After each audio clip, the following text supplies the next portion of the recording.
యువ డైరెక్టర్ దేశం కోసం మనలో ఒక్కడు, మురళీ నాయక్ బయోగ్రఫీ లాంటి సినిమాలు తీస్తూ ప్రజల మన్ననం పొందుతున్నాడు. ఆయన ఎవరో కాదు, గోపి వర్మ.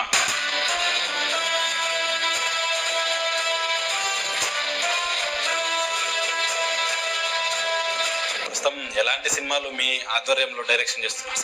యాంకర్ రవి గారు హీరోగా, సుమన్ గారు హీరో ఫాదర్ క్యారెక్టర్ గా. ఈ రాయలసీమ ప్రేమ కథ అనే సినిమా ఓన్లీ రాయలసీమ జిల్లాలో మాత్రం షూటింగ్ చేశాను. 40% అయిపోయింది. ఈ సినిమా జీవితంలో సార్ మీరు ప్రయాణం చేసే సమయంలో అంటే ఎలాంటి ఇబ్బందులు ఎదుర్కొన్నారు సార్ మీ జీవితంలో? స్టార్టింగ్ అయితే నాకు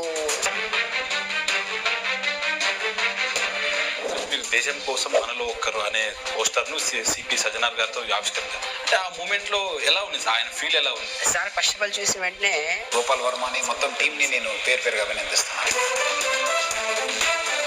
ఓకే, అంటే మీ 16 ఏళ్ల జర్నీలో సార్ అంటే ఎప్పుడైనా ఎందుకు వచ్చాను రా ఈ ఫీల్డ్ లోకి, వెళ్ళిపోదాం మనం ఏదైనా పని చేసుకుని బతుకుతాం అలాంటి ఆలోచనలు, అలాంటి సందర్భాలు ఏమైనా ఎదురయ్యాయి? చాలా